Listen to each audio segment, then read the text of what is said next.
오늘의 말씀은 에베소서 2장 11절에서 18절까지입니다. 다 같이 합독하시겠습니다. 그러므로 생각하라. 너희는 그때에 육체로는 이방인이요 손으로 육체 행한 할례를 받은 무리라 칭하는 자들로부터 할례를 받지 않은 무리라 칭함을 받는 자들이라. 그때에 너희는 그리스도 밖에 있었고 이스라엘 나라 밖에 사람이라. 약속의 언약들에 대하여는 외인이요 세상에서 소망이 없고 하나님도 없는 자이더니 이제는 전에 멀리 있던 너희가 그리스도 예수 안에서 그리스도의 피로 가까워졌느니라. 그는 우리의 화평이신지라. 둘로 하나를 만드사 원수된 것 곧 중간에 막힌 담을 자기 육체로 허시고 법조문으로 된 계명의 율법을 폐하셨으니 이는 이 둘로 자기 안에서 한 세 사람을 지어 화평하게 하시고 또 십자가로 이 둘을 한 몸으로 하나님과 화목하게 하려 하심이라. 원수된 것을 십자가로 소멸하시고 또 오셔서 먼데 있는 너희에게 평안을 전하시고 가까운 데 있는 자들에게 평안을 전하셨으니 이는 그로 말미암아 우리 둘이 한 성령 안에서 아버지께 나아감을 얻게 하려 하심이라. 아멘. 할렐루야. 네, 이 시간 우리 앞뒤 좌우로 한번 인사하시겠습니다. 천이 되고 강국이 됩시다. 우리 서로 한번 인사하시겠습니다.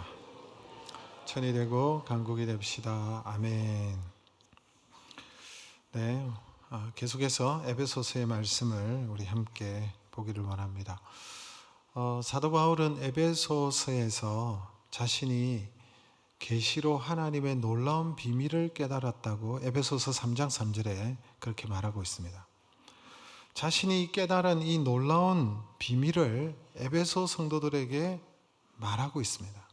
그리고 오늘 함께 예배하는 저와 여러분들도 이 말씀을 통해서 사도 바울이 깨달은 놀라운 이 비밀들을 우리가 함께 나누는 것입니다. 여러분, 이 비밀을 깨달으면 이 세상이 어떻게 보일까요?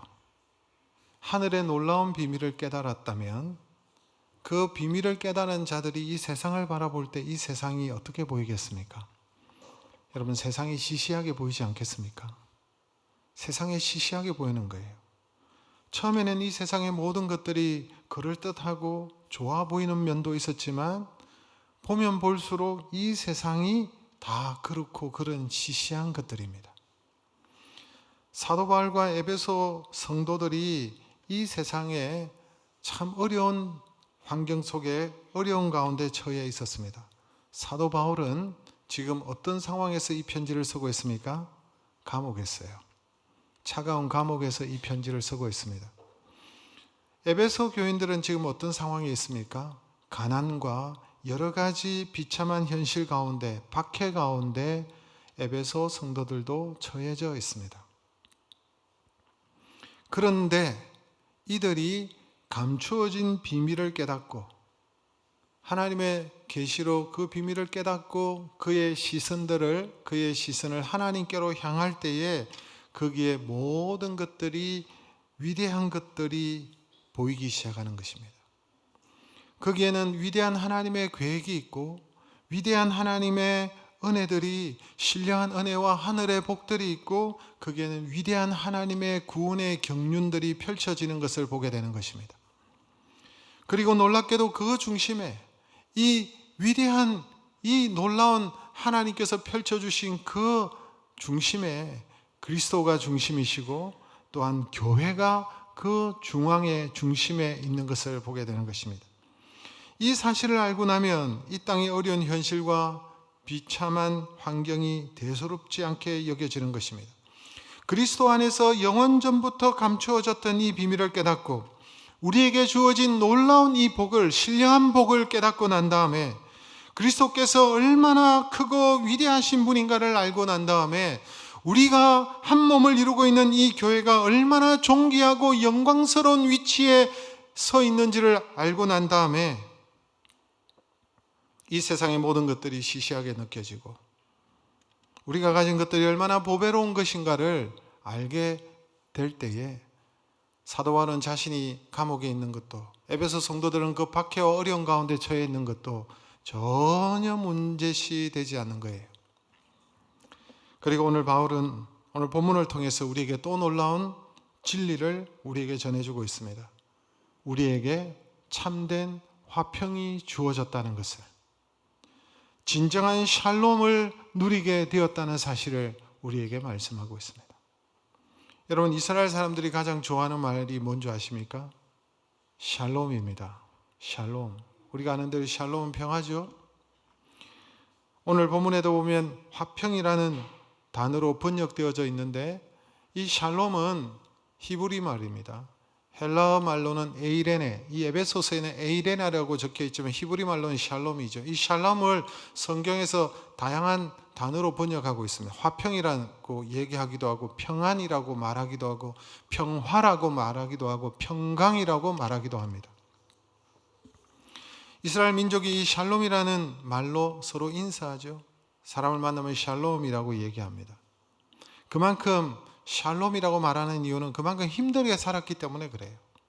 여러분, 우리나라 사람들도 몇십 년 전까지만 해도 우리의 인사가 어떤 인사였습니까? 네, 진지 드셨습니까? 이랬어요. 요즘도 우리가 식사하셨습니까? 이렇게 인사합니다. 점심 드셨나요? 네, 점심 드셨어요? 이렇게 인사해요. 저도 그렇게 얘기하더라고요. 아니, 밥 먹은 게 뭐가 그래 중요한지, 아침 먹었느냐, 점심 먹었느냐, 저녁 먹었느냐 맨날 묻고 있어요. 왜 그럴까요? 우리 부모 세대에 너무나도 먹고 사는 문제가 힘들었기 때문에 그렇게 인사한 거예요. 여러분, 이스라엘도 마찬가지면 그만큼 힘들었기 때문에 샬롬이라고 인사하는 거예요. 여러분, 이스라엘은 남쪽은 이집트, 애굽을 중심으로 한 나일 문명이 형성되어져 있고, 북쪽으로는 아수르, 바벨론, 페르시아, 메소포타미아 문명이 형성되어져 있는데, 이 사이에 이 두 문명이 충돌하는 지점에 이스라엘이라는 나라가 있는 거예요. 그러니까 바람잘 날이 없는 거예요. 이 강대국 사이에서. 그래서 어려울 때마다 애굽에 붙을까, 이집트에 붙을까, 바벨론에 붙을까 이렇게 살았습니다. 그러다 보니까 늘 샬롬에 대한 갈망이 있었던 거예요. 여러분, 사실 우리나라도 이스라엘과 동일한 운명을 지니고 있는 것 같습니다. 반도적 위치에 있기 때문에 우리가 잘 아는 대로 총 930여 해의 침략을 받았다고 합니다. 삼국시대 이후에 1년에 한 번, 두 번 내지 크고 작은 전쟁을 치르면서 여러분, 우리가 살았습니다. 가장 불행한 전쟁은 6월이면 우리가 늘 떠오르는 전쟁이 있지 않습니까? 6.25 한국전쟁. 우리 교회가 여러분 언제 설립일인 줄 아십니까? 6월 25일 한국전쟁. 그 날짜에 우리 교회가 30년 전에 세워졌습니다. 6.25 때 그 전쟁이 일어났던 그 발발했던 시점에 우리 교회가 6월 25일 날 그 날짜에 교회가 세워진 것은 의미가 있다, 이런 생각도 듭니다. 여러분, 6.25 전쟁은 한반도 역사에서 가장 비극적이고 비참한 전쟁이었습니다. 공식 비공식 집계에 의하면 이때 여러분 이 전쟁으로 말미암아 희생을 당한 사람이 460만 명입니다. 여러분, 서울 인구의 절반이 희생을 당했습니다. 경상남도, 경상북도 여러분 450만이 안 됩니다. 너무나도 끔찍한 전쟁을 치렀습니다. 전쟁의 상처가 거기로만 그친 것이 아니라 그 이후로 여러분 383이 끄이고 북쪽과 남쪽으로 대결하게 되고 서로 미워하고 불신하고 대적하며 지금까지 살아오고 있습니다. 주적이 북한이고 주적이 남한이에요. 이산가족의 수가 1천만 명이나 넘었지 않습니까? 고향을 가지 못하고 이 이산가족들이 가슴에 한을 품고 돌아가시고 계십니다. 많은 분들이 가슴에 응어리진 한을 가지고 서로 갈라놓고, 이념의 문제 때문에 서로 갈라놓고 보고파도 만날 수 없는 그런 여러분 아픈 역사를 우리가 가지고 있습니다. 사실 이런 갈등과 분열의 모습은 단지 휴전선으로만, 남과 북으로만 갈라져 있는 것이 아닙니다.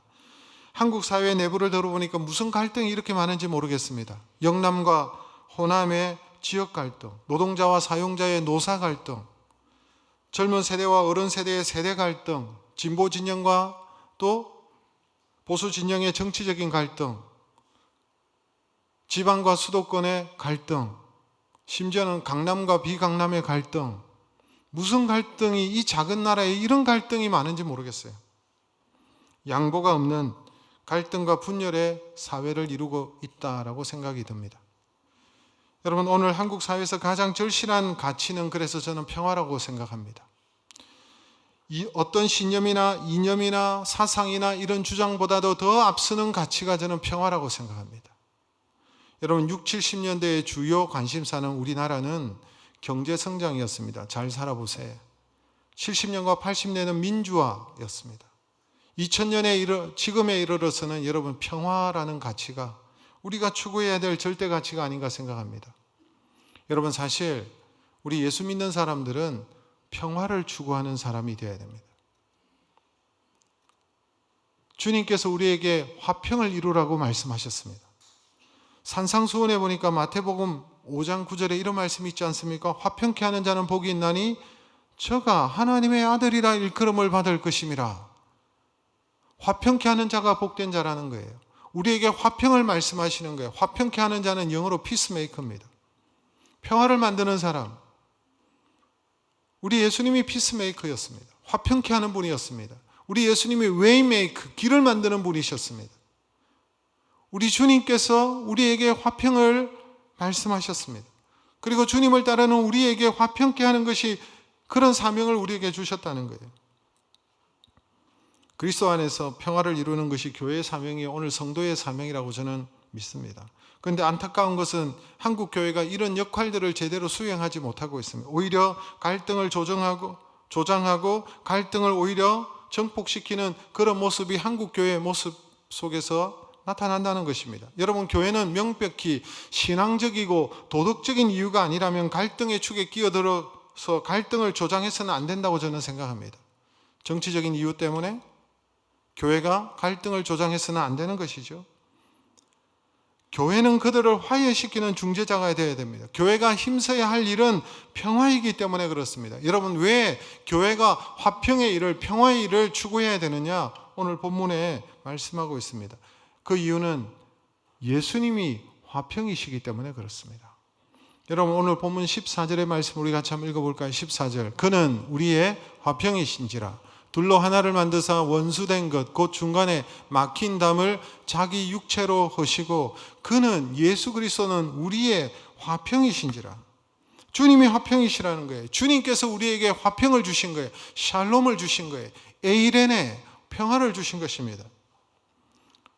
먼저는 하나님과 인간 사이에 막힌 담을 허무시고 우리에게 하나님과 우리를 화목케 하시고 연결해 주신 분이 바로 예수님이십니다. 하나님과 우리 사이는 화해할 수 없는 원수 관계죠. 하나님의 진노의 대상이 인생입니다. 왜 그렇습니까? 죄 때문에 그런 것입니다. 죄가 그렇게 만든 거예요. 지난주에도 우리가 보았잖아요. 우리는 어떤 존재냐? 허물과 죄로 죽었던 존재라고 말씀하고 있습니다. 허물과 죄로 죽었어요. 허물과 죄로 말미암아 하나님의 진노의 대상이에요. 허물과 죄로 말미암아 하나님과 원수된 관계였습니다. 그래서 허물과 죄로 죽었다. 죽었다는 말은 하나님과 단절되었다는 것입니다. 하나님과 여러분 상관없는 자가 되었다는, 하나님으로부터 분리되었다는 것입니다. 영원한 생명 대신 하나님으로부터 분리되어졌기 때문에 죽은 자라는 거예요. 여러분, 꽃나무가 아름답게 피어있지만 그 꽃나무를 가위로 잘라버리면 살아있는 것처럼 보이지만 분리되어졌기 때문에 곧 죽습니다. 인생이 그런 존재가 되었다는 것입니다. 그런데 하나님과 원수된 우리가 예수 그리스도로 말미암아 십자가로 말미암아 화목하게 된 거예요. 로마서 5장 10절의 말씀을 우리 같이 한번 읽겠습니다. 곧 우리가 원수 되었을 때에 그의 아들의 죽으심으로 말미암아 하나님과 화목하게 되었은저 화목하게 된 자로서는 더욱 그의 살아나심으로 말미암아 구원을 받을 것이니라. 뭐라고 말하고 있습니까? 그의 아들 대신 예수 그리스도의 죽으심으로 말미암아 하나님과 화목하게 되었다라고 말하고 있습니다. 그리스도가 죽어야만 되는 거예요. 예수님이 죽으셔야만이 하나님과 우리 사이가 화목되는 것입니다. 왜 그렇습니까? 여러분, 구약 시대에는 짐승을 죽여서 피를 흘림으로 말미암아 하나님과 화목하려고 했습니다. 나의 죄 때문에 내가 죽어야 되는데 내가 죽지 못하니까 짐승을 죽여서 피를 뿌림으로 하나님과 화목을 시도했습니다. 근데 짐승의 피로 우리의 죄악을 깨끗하게 할 수가 있습니까? 짐승의 그 피뿌림으로 우리의 죄가 다 사함을 받을 수가 있습니까? 화목할 수가 없습니다. 그래서 죄 없으신 하나님의 아들 되신 예수 그리스도께서 우리를 위하여 십자가에 달리시고 피 흘려 주신 것입니다. 죄악을 씻을 수 있는 보혈을, 우리의 지독한 죄악들을 깨끗게 지울 수 있는 그 속죄의 피가 바로 예수 그리스도의 보혈입니다.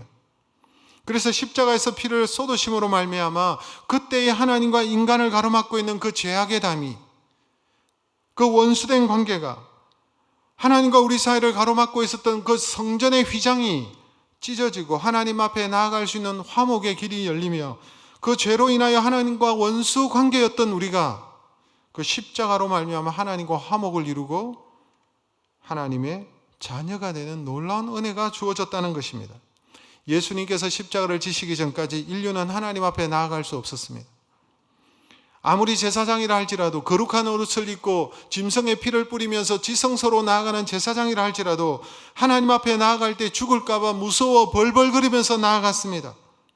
그분의 심판 앞에 두려워하는 존재가 인생이었습니다. 감히 하나님 앞에 설 수도 없고 하나님의 얼굴을 볼 수도 없는 그런 존재였습니다. 그런데 이제 예수 그리스도의 십자가로 말미암아 하나님과 화목을 이루고 죽음과 심판의 두려움에서 벗어나게 되었고 하나님을 아버지라고 부르는 하나님의 자녀가 되는 은혜를 주신 거예요. 우리가 이미 에베소서 1장에서 살펴보았어요. 에베소서 1장 7절 말씀 우리 같이 한번 읽어볼까요? 우리는 그리스도 안에서 그의 은혜의 풍성함을 따라 그의 피로 말미암아 속량 곧 제사함을 받은 그의 피로 말미암아, 예수 그리스도의 피로 말미암아 속량 값을 지불해 주셨다는 거예요. 에베소서 1장 5절의 말씀도 우리 같이 한번 읽어볼까요? 같이 읽습니다. 그 기쁘신 뜻대로 우리를 예정하사 예수 그리스도로 말미암아 자기의 아들들이 되게 하셨으니, 예수 그리스도로 말미암아, 예수님께서 어떻게 하셨어요? 우리를 위하여 속량의 피를 흘려주심으로 말미암아 우리의 죄값을 지불해 주심으로 말미암아 하나님과 화목을 이루고 하나님의 아들들이 되게 하셨다는 것입니다. 이것이 얼마나 놀라운 일인지 모릅니다. 그래서 여러분, 우리가 하나님과 화목을 이루고 하나님의 자녀가 되므로 우리가 한 몸을 이루어서 하나님의 보좌 앞으로 나아갈 수 있는 그 은혜를 우리가 입은 거예요. 그래서 오늘 이 자리에 우리가 하나님께서 주신 그 은혜로, 그 성령으로 인하여서 그리스도로 말미암아 하나님 앞에 나아가 예배하고 있는 줄로 믿습니다. 예수님께서 화목을 이루셨습니다. 또 예수님께서 인간과 인간 사이를 화목하게 하셨다라고 말씀하고 있습니다. 오늘 우리가 읽었던 에베소서 11절부터의 내용을 살펴보면 여러분, 무슨 얘기를 하고 있습니까? 이방인과 유대인 간의 갈등을 말하고 있습니다. 이방인과 유대인들은 하나 될 수 없는 그런 관계였다라는 것을 말하고 있습니다. 11절을 보십시오. 너희는 그때의 육체로는 이방인이요. 너희는 누구를 말합니까? 에베소 성도들을 향해서 너희는 육체로는 이방인이었다. 너희들 유대인들 아니었다. 우리도 마찬가지, 우리도 이방인이에요. 그렇죠? 유대인들의 입장에서 볼 때 우리 이방인인 거예요. 사람이 아닌 거예요. 여러분, 12절의 말씀도 같이 읽겠습니다. 그때에 너희는 그리스도 밖에 있었고 이스라엘 나라 밖의 사람이라. 그때에 에베소 성도들은 그리스도 밖에 있었어요. 그리스도가 누군지도 모르고 이스라엘 나라 밖에 있었던 이방인이었다라고 얘기하고 있습니다. 이것을 말하는 이유는 유대인과 이방인의 갈등을 말하는 것입니다. 여러분, 유대인과 이방인의 갈등은요, 오늘날 우리가 남과 북의 갈등, 우리 민족과 일본 민족, 일본 사람들 간의 그 갈등보다 더 심각한 갈등이 유대인과 이방인의 갈등이었어요. 유대인들은 이방인들과 상종하지 않았습니다. 인간 취급하지 않았습니다. 유대인들은 자신들만 하나님으로부터 택함을 받았고, 하나님께서 유대인들에게 우리 자신들만이 계명을 받고 율법을 받았고, 자신들만이 언약과 약속을 받았고, 그래서 자신들만이 선민이라고 생각하는 사람들이었습니다. 이방인들을 어떻게 생각하느냐? 지옥의 땔감 정도로 생각했습니다. 그래서 여러분, 이방인들이 죽어가도 구할 생각을 하지 않았습니다. 왜? 어차피 저들은 율법 없이 죄 짓다가 살다가 죽을 인생이니까 구할 필요가 없다라고 생각하고 유대인들은 이방인들과 상종하지 않았습니다. 그런데 어떤 일이 일어났습니까? 예수님께서 십자가로 말미암아 자신의 육체를 찢으시고 십자가에 달리심으로 말미암아 율법을 폐하시고 이방인과 유대인들이 사이에 있었던 그 담들을 무너뜨리시고 화평케 하시고 이방인과 유대인들을 한 몸을 이루어 하나님 앞에 나아가도록 만들었다라고 말하고 있습니다. 여러분, 오늘 본문 15절 16절 말씀 우리가 좀 읽어볼까요? 같이 읽겠습니다. 법점으로 된 계명의 율법을 폐하셨으니 이는 이들로 자기 안에서 한 새 사람을 지어 화평하게 하시고 또 십자가로 이 둘을 한 몸으로 하나님과 화목하게 하려 하심이라. 원수된 것을 십자가로 소멸하시고, 여러분, 이 둘을 한 몸으로 만든다는 말은 이 둘은 이방인과 유대인을 말하는 것입니다. 근데 여기 보니까 율법을 폐하셨다 이런 표현이 있죠. 여러분, 율법을 폐하셨다는 말은 율법 자체를 부인하거나 율법 자체를 없애버리셨다 그런 뜻이 아닙니다. 예수님은 율법을 폐하러 오신 분이 아니라 율법을 완성시키러 오셨다고 마태복음 5장 17절에 말하고 있습니다. 율법을 완성시키러 오셨다. 이 말이 무슨 말이냐니까 율법의 요구를 만족시켰다는 것입니다.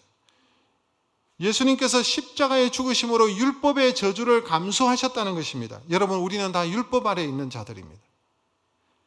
하나님께서 만드신 양심 아래, 이방인들에게는 양심이라고 표현하고 있고요. 유대인들은 율법을 받았잖아요. 그 율법 아래에 있었던 자들인데, 율법의 말씀을 보면, 율법은 계명인데 그 계명을 보면 우리가 죄인이라는 것이 나타납니다. 왜? 우리가 그 율법대로 살지 못하고 그 율법을 지키지 못하는 존재이기 때문에 하나님께서 우리를 심판의 대상으로 여기시는, 우리가 죄인이라는 거예요. 그런데 율법 아래 죄인된 우리를 대신해서 율법의 저주를 받으신 분이 누굽니까? 바로 예수 그리스도시라는 거예요. 우리가 받을 저주를, 그 율법의 저주를, 율법 아래 죄인된 우리를 대신하여 율법의 저주를 받아서 십자가에 달려주셔서 우리를 대신해서 죽으신 거예요. 그래서 여러분, 유대인과 이방인도 하나님 앞에 나아갈 수 있는 새로운 길을 열어주시고 예비해 주신 것입니다. 유대인과 이방인들이 가로막혀 있었던 그 율법의 담을 무너뜨리시고 이제는 십자가로 이방인과 유대인들이 하나가 되어서 화목하게 하시고 이 둘을 한 몸이 되게 하셔서 하나님께로 나아가게 하셨다라고 말하고 있습니다. 이 둘을 한 몸 되게 하셨다라고 얘기하고 있죠. 이 한 몸은 무엇을 말하는 것입니까? 몸은 교회를 말하는 것입니다. 교회의 머리는 예수 그리스도시고 우리는 그의 몸을 이루고 교회는 그의 몸이니라고 말씀하시잖아요. 한 몸을 이루었다는 말은 교회를 이루었다는 것입니다.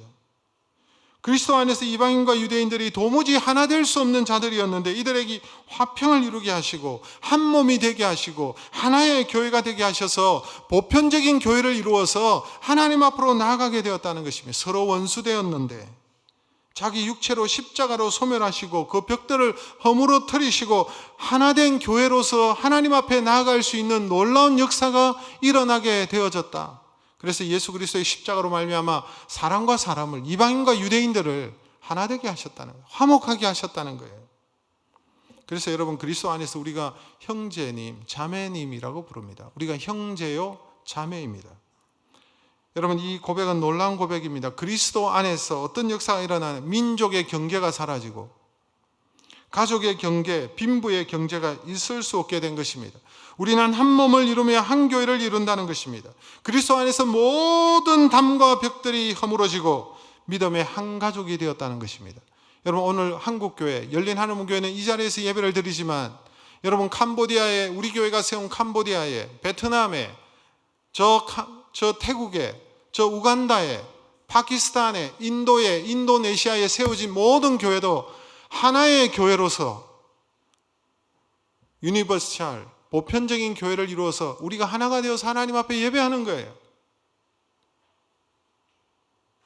이것이 예수 안에서 일어난 놀라운 사건이라는 것입니다. 예수 그리스도께서 우리에게 화평을 주셨습니다. 우리를 하나 되게 하신 것입니다. 이것이 진정한 샬롬이에요. 그래서 예수님께서 화평이시기 때문에 우리도 화평이 되어야 되는 것입니다. 그리스도인들은 그리스도를 닮아야 하는 것입니다. 주님께서 우리에게 평화를 주시기 위해서 오셨듯이 그리스도의 몸 된 우리도, 교회도 그리스도의 몸으로서 화평을 이루는 일에 힘써야 되는 것입니다. 여러분 고린도후서 5장 17절 18절에 이런 말씀을 하고 있습니다. 우리 같이 읽습니다. 그런즉 누구든지 그리스도 안에 있으면 새로운 피조물이라. 이전 것은 지나갔으니 보라 새 것이 되었도다. 모든 것이 하나님께로서 났으며 그가 그리스도로 말미암아 우리를 자기와 화목하게 하시고 또 우리에게 화목하게 하는 직분을 주셨으니. 우리에게 어떤 직분을 주셨다고요? 화목하게 하는 직분을 주셨다는 거예요. 화평케 하는 직분을 주셨다는, 평안케 하는 직분을 주셨다는 것입니다.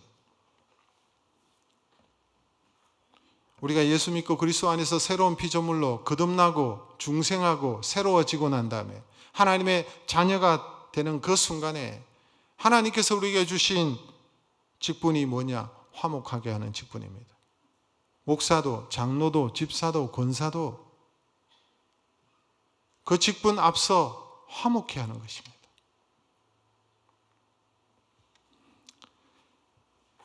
예수님이 화평이시듯이 우리도 화평을 이루는 삶을 살아야 되는 거예요. 여러분 무엇보다도 교회 성도들 간의 평화를 이루어야 되는 것입니다. 교회의 머리 되신 예수 그리스도는 너무나도 완전하시고 영광스러우신 분이시지만 그 몸을 이루고 있는 우리 인간은, 우리 성도들은 너무나도 연약하고 부족한 면들이 많은 사람들입니다. 그래서 여러분 허물이 있는 사람들입니다. 갈등과 분열이 일어날 수 있는 그런 소지가 많은 것입니다. 그러므로 우리가 한 몸을 이루고 교회를 이룰 때 우리가 특별히 조심해야 되는 것입니다.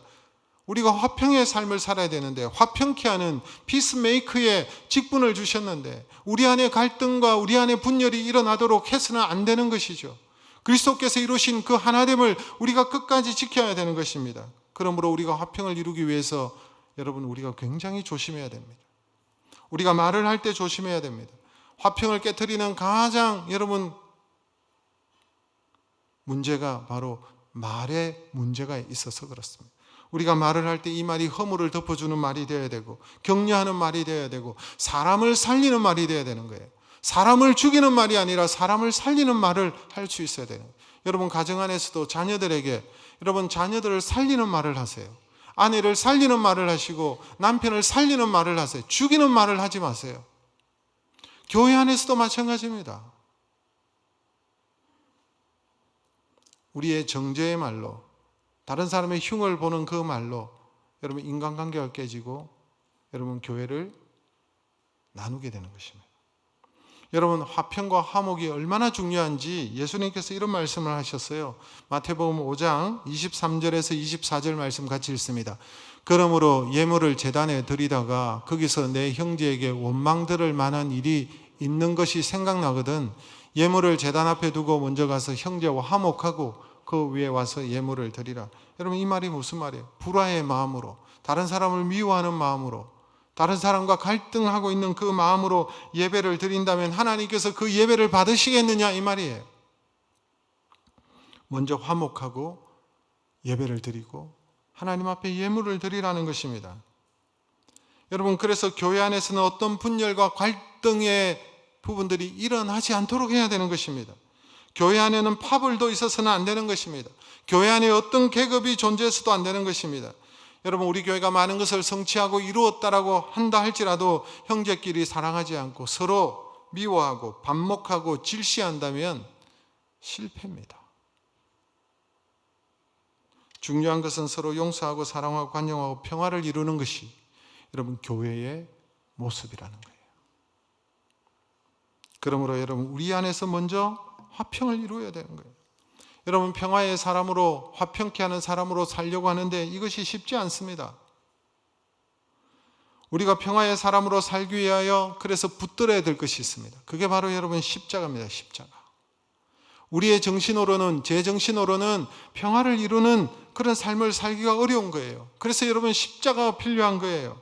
인간관계에서 여러분 사람과 사람 사이에 이 십자가가 빠지면 갈등이 생기고 여러분 불만이 생깁니다. 교회 안에도 여러분 그런 소지들이 얼마나 많은지 모릅니다. 여러분 십자가를 붙든다는 것은 자신의 과거를 돌아본다는 의미를 가지고 있습니다. 십자가가 왜 필요합니까? 우리가 죄인이기 때문에 십자가가 필요하죠. 여러분 우리의 과거가 어떻습니까? 우리의 모습은 얼마나 흉악한지 모릅니다. 소망이 없는 자입니다. 우리의 모습은 죄인이었습니다. 우리가 얼마나 악하고 소망 없는 자인지 알 때 다른 사람을 이해하고 다른 사람을 용납할 수 있는 거예요. 오늘 여러분 사도 바울이 에베소 성도들을 향하여서 11절부터 에베소서 2장 1절부터 그렇게 말하고 있지 않습니까? 원래 너희들은 허물과 죄로 죽었던 자다라고 얘기하고 있습니다. 오늘 본문에도 보니까 너희들은 과거를 회상시키면서 너희들은 이방인이었고 너희들은 할례받지 않는 무할례당이었고 너희들은 그리스도 밖에 있었고 너희들에게는 율법도 없었고 너희들은 이스라엘 나라 밖의 사람이고 너희들은 언약을 받지도 못했고 소망이 없던 자고 하나님을 모르는 자들이고 너희들은 이러한 존재들이었다라고 얘기합니다. 왜 여러분 바울이 과거를 들추어내면서 그들을 추궁하기 위해서 이런 말을 합니까? 그 말이 아니에요. 너희들이 현재 받고 있는 은혜가 얼마나 놀라운 은혜인지를 알도록 하기 위해서 과거를 말하는 거예요. 너희들은 이러한 존재였는데 너희들의 모습은 이러하였는데 하나님께서 너희들에게 이토록 큰 은혜를 주시지 않았느냐라고 말하는 거예요. 우리가 십자가 때문에 이 은혜를 받은 거예요. 그래서 여러분 우리가 십자가를 붙들어야만 이 평화의 사람이 될 수 있는 거예요. 나의 과거에 나의 모습을 알면 다른 사람을 용납하고 용서하고 있는 거예요. 여러분 십자가를 붙든다는 것은 또 어떤 의미냐? 그리스도의 눈으로 다른 사람을 본다는 것입니다. 내 눈으로 보면 온통 사람들을 정죄하고 판단하는 일밖에 없어요. 여러분 공동체를 이루기가 어려운 사람은 어떤 사람인 줄 아십니까? 여러분 배운 사람, 그리고 자기의 생각이 강한 사람입니다. 자기의 생각이 너무 강하다 보니까 판단하게 되고 그게 여러분 공동체를 분열케 하는 것입니다. 자기 눈으로 상대방을 보니까 온통 판단할 일밖에 없는 거예요. 그리스도께서 이미 용서하시고 그리스도께서 의롭다 받아주셨는데 우리가 무슨 자격으로 다른 사람을 정죄합니까? 무슨 자격으로 다른 사람의 잘못들을 판단하면서 지적하고 흉을 봅니까? 그리스도께서 사랑한 사람인데 왜 우리가 다른 사람을 실족해 합니까? 그 사람을 있을 수가 없죠. 십자가를 붙든다는 것은 바로 그리스도의 눈으로 다른 사람을 본다는 의미입니다. 그리스도께서 십자가로 그를 용납하시고 그를 하나님의 사람으로 하나님의 자녀로 삼으시지 않았습니까? 여러분 십자가를 붙든다는 것은 모든 심판의 결과를 하나님께 맡긴다는 것입니다. 내가 심판하려 하니까 힘든 거예요. 하나님께서 심판자신데 왜 우리가 심판하고 있습니까? 여러분 하나님께서는 반드시 기억하시고 그 책임을 물으실 것입니다. 여러분 하나님은 항상 옳습니다. 하나님의 십자가의 방법은 옳습니다. 십자가가 사람의 눈으로 볼 때는 미련하게 보이고 실패한 것처럼 보이지만 그러나 여러분 그 십자가가 승리했습니다. 십자가에 예수님을 살리시고 높이시지 않았습니까? 하나님께 맡기면 되는 거예요. 다른 사람의 모든 문제도 다 맡기면 되는 거예요. 악인의 형통이나 악인들이 잘 사는 것을 보면서 부러워하지 마십시오. 바람 앞에 날려가는 겨처럼 주님의 심판을 견디지 못하게 될 것입니다. 하나님께 맡기고 여러분 우리는 십자가를 붙들고 화평을 이루는 일에 힘써야 될 줄로 믿습니다. 이것이 여러분 우리의 사명이에요. 여러분 우리가 화평을 이루기 위해서 가장 힘써야 될 부분이 뭔지 아십니까? 무엇보다도 평화의 복음을 전하는 일에 힘써야 되는 것입니다.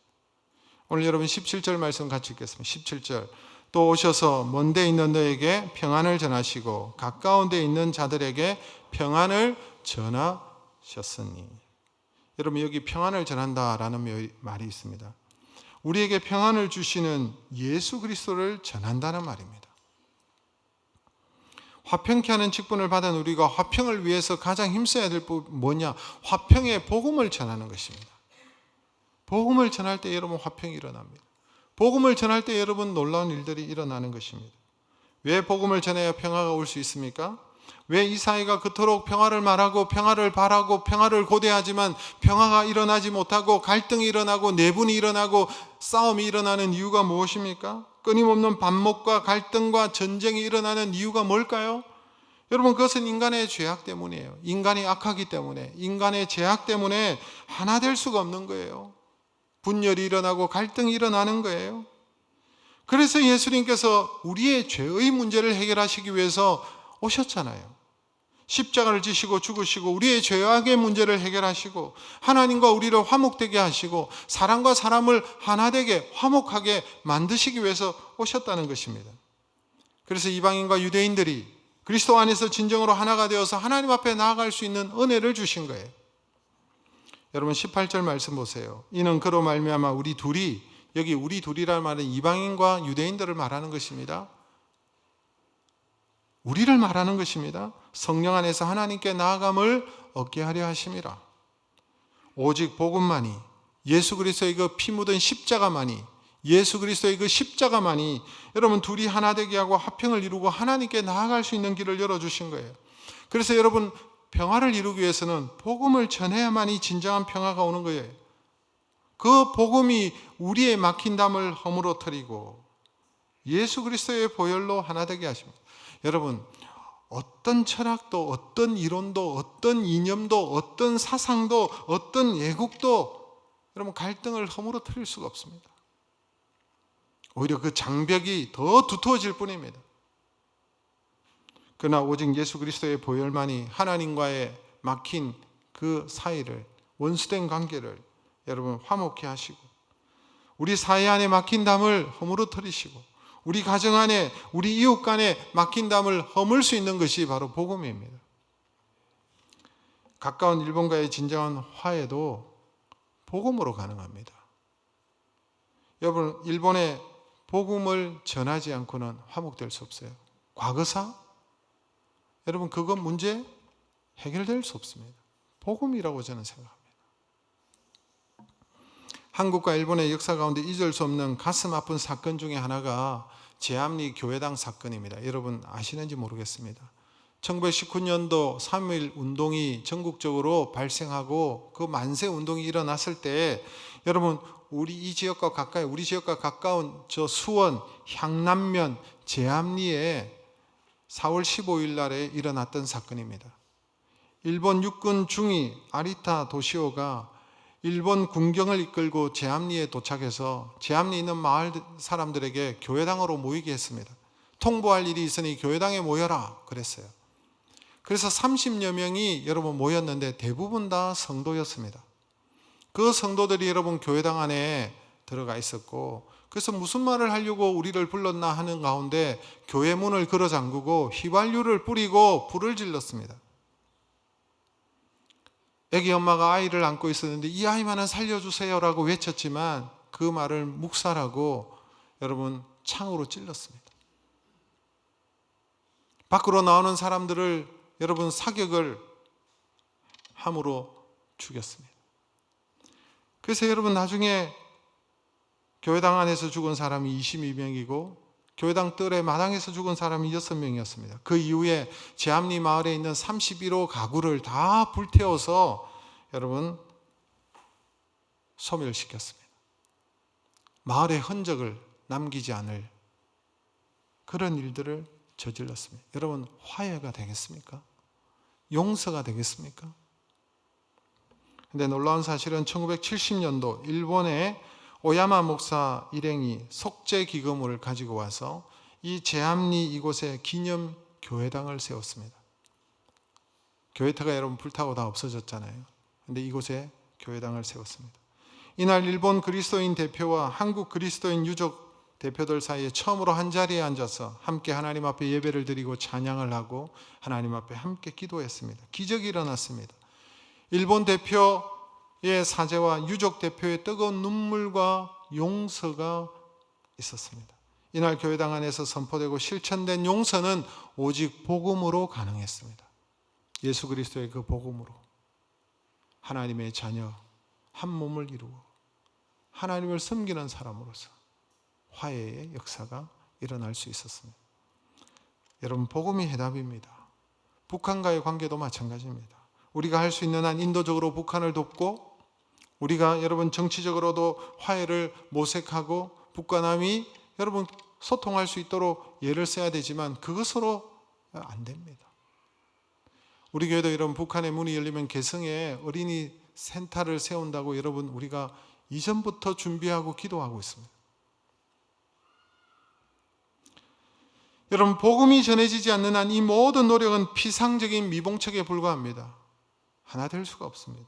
복음만이 해답인 거예요. 복음만이 여러분 민족의 항구적인 본질적인 평화 통일을 이룰 수 있는 유일한 길이라고 저는 생각합니다. 그래서 무엇보다도 이를 위해서 우리가 기도하고 무엇보다도 노력하고 복음을 전할 수 있도록 여러분 힘써야 되는 것입니다. 십자가만이 둘을 하나로 한 몸으로 교회를 이루고 하나님 앞으로 나아갈 수 있는 거예요. 십자가만이 허물을 무너뜨리고 담을 무너뜨리고 십자가만이 참된 평화가 이룰 수 있는 줄로 저는 확신합니다. 여러분, 예수님이 화평이십니다. 우리에게 진정한 샬롬을 주셨습니다. 하나님과 원수되고 진노된 우리였는데 그리스도로 말미암아 하나님의 자녀가 되는 놀라운 은혜를 주신 거예요. 구원의 은혜가 우리에게 임한 것입니다. 하나님과 우리가 화목되어졌습니다.